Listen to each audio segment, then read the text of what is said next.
नमस्कार, जय श्री राम, वंदे मातरम। मैं हूं श्यामगिरी। आप देख रहे हैं हमारा चैनल मुद्दा भारत का। मुद्दा भारत का यानी मुद्दा आपका। फिलहाल इसमें मुद्दा बना हुआ है अयोध्या का। अयोध्या की बात करें तो इस समय 22 जनवरी को रामलला के मंदिर के उद्घाटन को लेकर जितनी तेज राजनीति हुई है, उतने ही लोग जो है अधिक से अधिक जानना चाहते हैं कि अयोध्या नगरी आखिर में इस तरह कंट्रोवर्सी क्यों खड़ी हुई है। तो कंट्रोवर्सी के मद्देनजर हम आज बात करेंगे कि जिस समय तत्कालीन जब बाबरी मस्जिद ढाई गई, उसमें उत्तर प्रदेश की क्या स्थिति थी, अयोध्या में क्या स्थिति थी और कैसे ढाया गया मस्जिद और उसका जिम्मेदार किसको किसको ठहराया गया। इस समय अयोध्या का जो भी नाम ले रहा है, रामलला मंदिर का जो भी नाम ले रहा है, मोदी जी का चेहरा सबके सामने नज़र आता है, लेकिन उसमें एक चेहरा एक और है, वो है तत्कालीन मुख्यमंत्री कल्याण सिंह का, जो आज हमारे बीच में नहीं है, लेकिन उनके बगैर जो है अयोध्या का जो मामला जो है अधूरा ही कहा जा सकता है। क्योंकि उस समय मुख्यमंत्री कल्याण सिंह जी थे और कार सेवकों का जो जत्था अलग अलग प्रदेश से पहुंची थी, उनको संभालने की पूरी जिम्मेदारी उनकी थी और मस्जिद टूटने तक वो मुख्यमंत्री थे। लेकिन जैसे ही मस्जिद टूटी, वो जो है इस्तीफा दे दिए और अपने आप को जो है बचाने की पूरी कोशिश की, लेकिन उनके ऊपर दाग जरूर लगा। इसके विपरीत एक और उसमें है शख्सियत मुलायम सिंह जी, जो उससे 2 साल पहले जब कार सेवक वहाँ पहुँचे थे तो उनके ऊपर गोलीबारी हुई थी और इतनी गोलीबारी हुई थी, कहा जाता है कि सरयू नदी जो है लाल रंग से पूरी तरह से भर गई थी, यानी कि इस नदी का पानी पूरा लाल हो गया था खून से, कार सेवक के खून से। क्या है इसके पीछे सच्चाई, हम इसी पर विशेष चर्चा करेंगे। हमारे साथ में हैं उत्तर भारतीय मोर्चा के नेता शैलेश मिश्रा जी, जो भारतीय जनता पार्टी जुड़े हुए हैं। हम इनसे बात करेंगे कल्याण सिंह जी के बारे में, हम बात करेंगे मुलायम सिंह जी के बारे में। शैलेश जी, आपका स्वागत है हमारे चैनल में। जय श्री राम। हमारे व्यूअर्स जानना चाहते हैं कि जो बाबरी मस्जिद का जो इतिहास तो काफ़ी पुराना है और जो स्थितियाँ बनी उस समय थी, जो स्थितियाँ आज बनी हुई है, पूरी विपरीत स्थिति में आज है। वहाँ पर आज रामलला का मंदिर पूरी तरह से बन चुका है, बस उद्घाटन की देरी है। क्या कहेंगे उसमें जो तत्कालीन मुख्यमंत्री थे कल्याण सिंह जी, जो आज हमारे बीच नहीं है, लेकिन उनका चर्चा तो बहुत ही कम लिया जा रहा है। और जो जब वहाँ बाबरी मस्जिद तोड़ी गई तो मुख्यमंत्री वही थे और जिम्मेदारी उनके ऊपर ही आई कि उन्होंने ही जो है कार सेवकों को खुली छूट दी और मस्जिद को ढा दिया गया। क्या कहेंगे आप इस पर?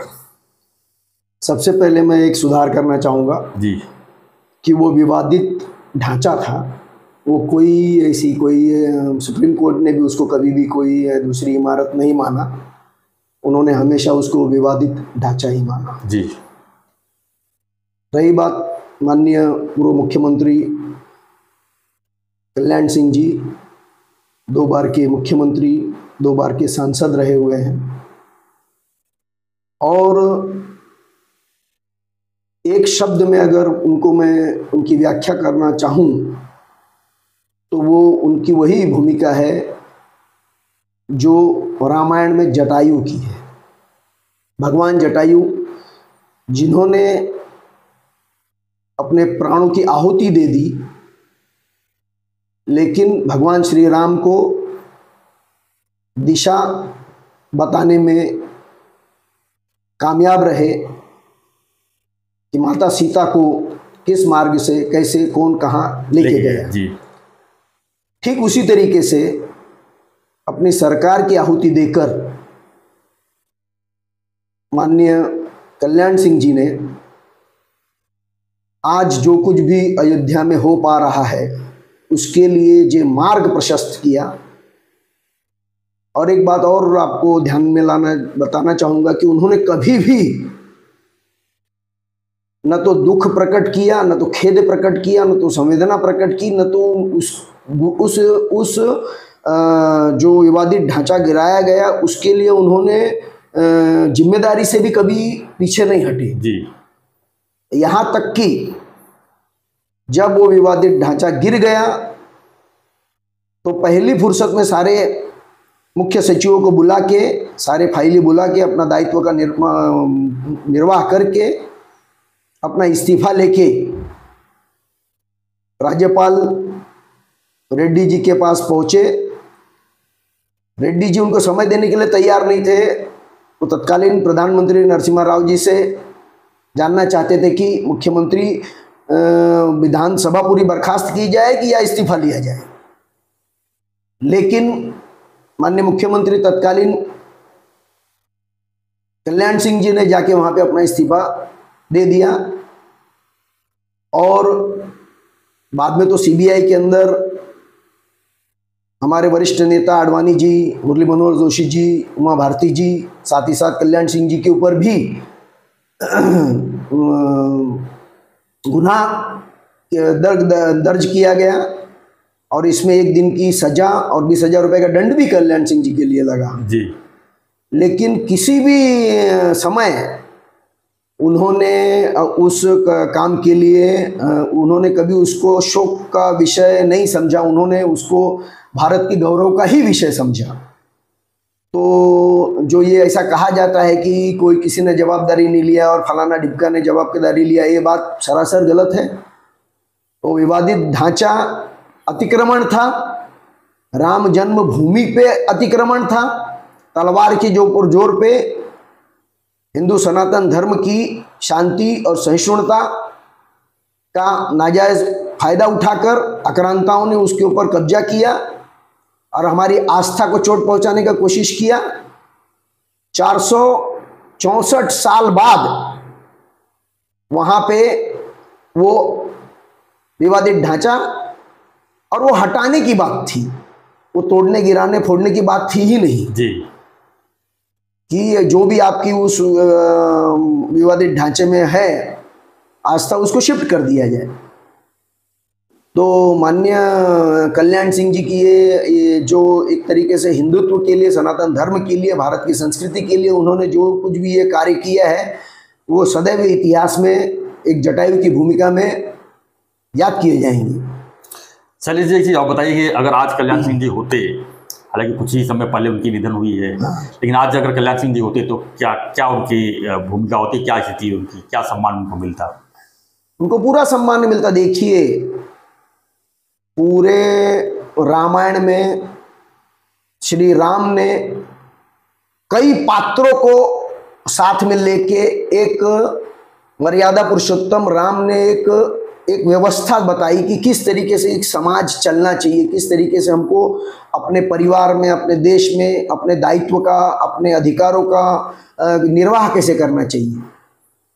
तो उसी तरीके से भारतीय जनता पार्टी, संघ परिवार, विश्व हिंदू परिषद, बजरंग दल, ये सब ने मिलके एक हमारी पुरानी जो मान्यता थी, हमारी जो पुराना गौरव था, उसको फिर से स्थापित करने के लिए ये हर एक का प्रयास और प्रयत्न उसमें है, उसके बगैर ये संभव ही नहीं था जी।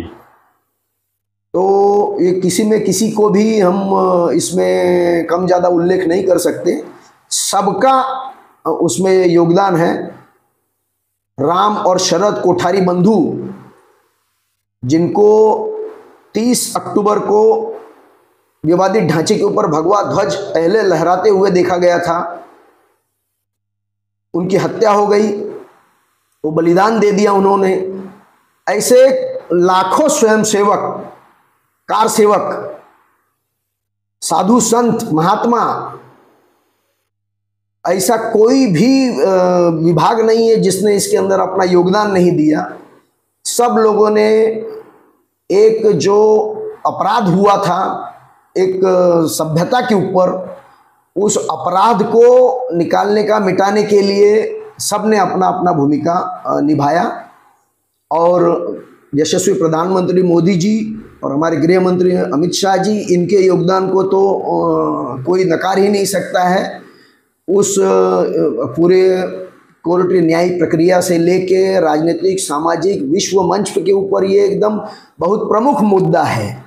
लेकिन सबको विश्वास में लेते हुए और भारत की गौरव को फिर से स्थापित करने में उनका इतना बड़ा जो योगदान है, उसके लिए हमारा सनातन धर्म, हिंदू समाज, भारत हमेशा सदैव ऋणी रहेगा।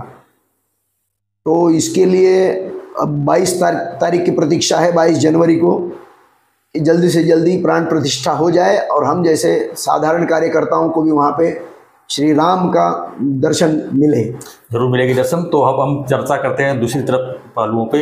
जैसे कि कल्याण सिंह के पहले जो है मुलायम सिंह जी वहाँ पर मुख्यमंत्री थे, और उन पर आरोप है कि कुछ समय पहले जो है जब बाबरी विध्वंस हुई थी उसके पहले जो है कार से जब वहाँ पहुँचे थे तो उनके ऊपर गोलियाँ चलाई गई, उनके ऊपर काफ़ी बर्बरता से उनकी हत्या की गई। आज वही समाजवादी पार्टी आरोप लगा रही है कि हमें बुलाया नहीं जा रहा है, और भाजपा कह रही है कि वो जब तक पराजित नहीं करेंगे तब तक उनका हक ही नहीं बनता वहाँ पर आने का। क्या इस जो राजनीतिक मुद्दा बना हुआ है इस पर मुलायम सिंह की जो भूमिका है उस पर क्या कहेंगे आप? देखिए, इसकी शुरुआत तो सितंबर 90 से हो रही है, जब हमारे वरिष्ठ नेता लाल कृष्ण आडवाणी जी ने रथ यात्रा लेके सोमनाथ मंदिर से अयोध्या का अपना सफ़र शुरू किया। उसी समय पर मुलायम सिंह जी ने आह्वान किया था या चुनौती दी थी कि अगर वो अयोध्या आएंगे तो उनको कानून क्या है ये हम बता देंगे। सिफत ये रही कि समस्तीपुर में, बिहार में तत्कालीन मुख्यमंत्री लालू प्रसाद यादव जी ने ही उनको कैद में ले लिया, हिरासत में ले लिया, और माननीय आडवाणी जी अयोध्या नहीं पहुंच पाए। मुलायम सिंह जी के बारे में अगर मैं कुछ कहना चाहूँ तो यही कहूँगा कि वो अपने आप को एक समाजवादी नेता मानते थे, और उनका मानना था कि समाजवादी यानी सबको समानता से देखना, कोई भेदभाव नहीं, कोई ये नहीं। लेकिन उनका समाजवाद, उनकी समानता कुछ थोड़ा लिमिट के बाहर चली गई ऐसा मुझे लगता है। अपराधी और पीड़िता या पीड़ित, इनको आप समान कैसे देख सकते हैं?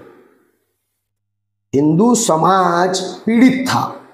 हिंदू समाज के प्रमुख देवता के जन्म स्थल के ऊपर अतिक्रमण करके आक्रांताओं ने कब्जा करके उसके ऊपर एक अपनी विवादित ढांचा बना दिया। अब आप उनके आस्था को का ध्यान में रखते हुए आप उस विवादित ढांचे की सुरक्षा किस हद तक कर सकते हैं? आप उस जो जगह, जो राम जन्मभूमि पर अतिक्रमण हुआ था हिंदुओं को, और वहां पे जिन्होंने अतिक्रमण किया तो उनको एक समान कैसे देख सकते हैं? वो तो अपराधी थे ना जी। उन्होंने अनधिकृत कब्जा किया था, हमारे प्रभु श्री राम के जन्मभूमि पे कब्जा करके वहां पे ये किया था। आपका कहना है कि हमारे मुस्लिम भाइयों को अगर उनकी धर्मस्थल को अगर हम सुरक्षा नहीं दे पाए तो वो भारत में रहना के लिए अपने आप को उचित नहीं समझेंगे। साथ ही साथ आपको यह भी तो सोचना चाहिए 464 साल बाद वो जगह मुक्त करने का समय आया है। आप अपने राजनीति साधने के लिए, राजनीतिक स्वार्थ साधने के लिए समाजवाद का एक अलग ही व्याख्या कर रहे हैं, जिसके अंदर एक और उदाहरण है कि भैया नौजवान बच्चों से ऐसी गलती हो जाती है। ये जो स्टेटमेंट है ना, ये भी उसी समाजवाद से निकलता है जी। कि एक जिसने अपराध किया हुआ है, किसी महिला के ऊपर अत्याचार किया हुआ है, उसको बाद में उस अपराधी को और उस पीड़िता को आप समानता में ला रहे हैं, जबकि न्याय तब तक नहीं मिलेगा जब तक अपराधी को दंडित नहीं किया जाता है और पीड़िता को उसके राहत नहीं दी जाती है। लेकिन आप समाजवाद के नाम पे, समानता के नाम पे दोनों को फिर समान कर देंगे। जिस तरीके से यहाँ पे आप अतिक्रमण करने वालों को और जिनकी जगह आस्था पे अतिक्रमण हुआ है उनको आप समान मान रहे हैं, तो ये कौन सा समाजवाद है भाई? बिल्कुल। तो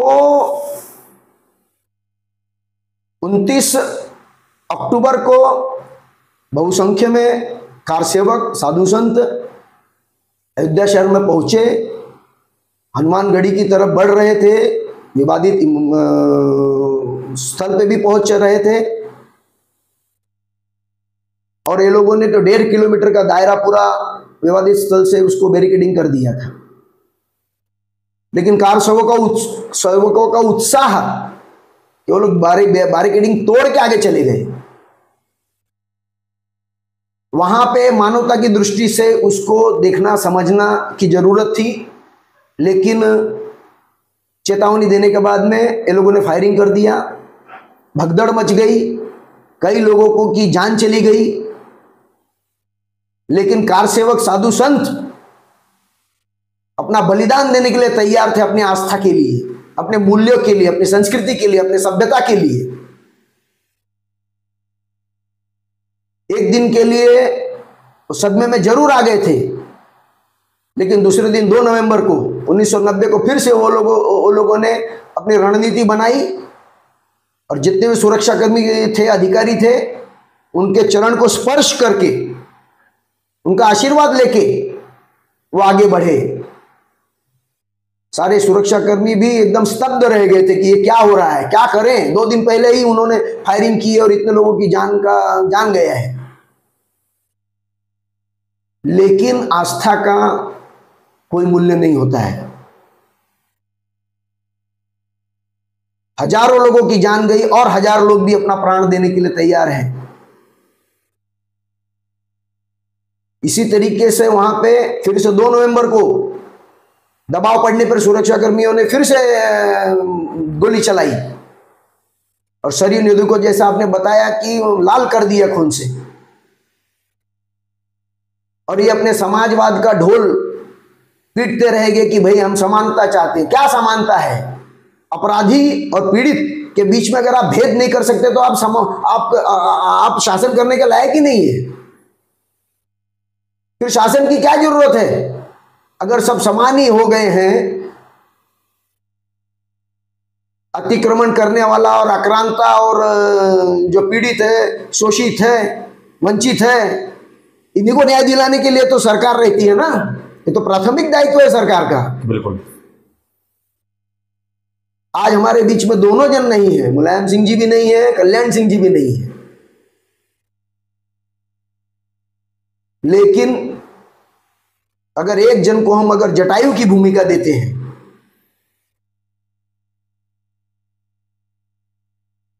तो दूसरे को भी कोई न कोई पात्रता भूमिका देनी पड़ेगी। मैं उल्लेख नहीं करना चाहता हूं, लेकिन हमारा शुद्ध समाज जरूर कोई न कोई यथोचित पात्र का दर्जा देगा। ये जो हमारे समाज के जिसका प्रतिनिधित्व मुख्य तौर पे वो एमवाई कॉम्बिनेशन के मार्ग से करते हैं, इनमें नेताओं को अगर छोड़ दिया जाए तो हमारे मुस्लिम भाई, समाज का हर वर्ग कभी नहीं चाहेगा कि राम जन्मभूमि या कृष्ण जन्मभूमि या मथुरा या काशी में, ज्ञानवापी में, देखिए जमीन कई है, दूसरी जगह में 5 एकड़ जमीन दे दी भी गई मस्जिद के लिए। लेकिन जहां पे हमारे प्रभु का जन्म हुआ है, जिस जमीन पे, जिस भूमि पे हमारे प्रभु का कोई संपर्क जोड़ता है, उसके ऊपर आप कैसे अपने अधिकार कर सकते हैं? यशस्वी प्रधानमंत्री मोदी जी ने बाबा साहेब अंबेडकर के 5 जगहों को तीर्थ स्थल घोषित किया है। उनके न्याय में, उनके समझ में कहीं भेदभाव नहीं है। भारतीय जनता पार्टी की केंद्र में सरकार मोदी जी के नेतृत्व में अमित शाह जी के साथ किसी भी समाज से भेदभाव नहीं कर रही है।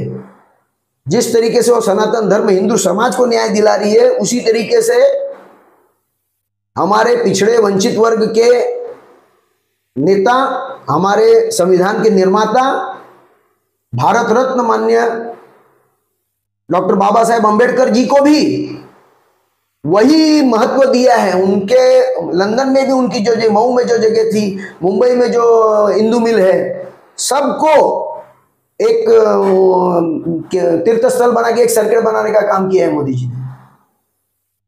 तो आप किसी भी तरीके से उनके ऊपर कोई ये नहीं, शंका नहीं कर सकते। बिल्कुल बिल्कुल। तो मैं जरूर अपने आज की पीढ़ी को, खास तौर पे ये आपने मौका दिया मुझे ये बात कहने का, इसीलिए बहुत बहुत धन्यवाद। हम लोग तो तब कॉलेज में थे, सुनते समझते थे, लेकिन उन सारे कार सेवकों को, साधु संतों को, जिन्होंने अपनी आहुति दी है इस बड़े कार्य में, मैं अपने शब्दों से उनको नमन करते हुए, उनको श्रद्धांजलि देते हुए भगवान उनकी आत्मा को स्वर्ग में यथोचित स्थान दे, यही प्रार्थना कर रहा हूँ। धन्यवाद शैलेश जी। तो हम चर्चा कर रहे थे कि जब बाबरी मस्जिद का विध्वंस हुआ, उसके बाद राम मंदिर का विवादास्पद झगड़े चालू हुए, उसके बाद फिर जो तत्कालीन मुख्यमंत्री थे और उनके ऊपर हम चर्चा करें, जैसे मुलायम सिंह यादव जिन्होंने 4 से ऊपर गोलियाँ चलवाई, उनके ऊपर आरोप है। कल्याण सिंह जी जिनके कार्यकाल में जो है वहाँ पर विवादित स्थल को तो हटाया गया। इसी में हम चर्चा करते हैं, क्योंकि जब मंदिर का उद्घाटन होगा रामलला का, तो ये जो 2 चेहरे हैं मुलायम सिंह यादव और कल्याण सिंह जी, जब तक इनको नहीं याद किया जाए तब तक ये शायद मामला पूरा नहीं होता है। तो हम जो है अयोध्या से जुड़े हुए और भी मसलों को जो है और भी जो चीज़ें हैं आप तक हम पहुंचाते रहेंगे। आप हमारे साथ बने रहिए। और हमारा जो चैनल का रिक्वेस्ट है कि आपने अगर लिंक के थ्रू देख रहे हैं हमारा चैनल, या आप व्हाट्सएप पे देख रहे हैं, तो इसको जो है चैनल को सब्सक्राइब कीजिए। पल पल की जानकारी हम आप तक पहुँचाते रहेंगे। धन्यवाद मिश्रा जी, धन्यवाद। जय श्री राम। जय श्री राम।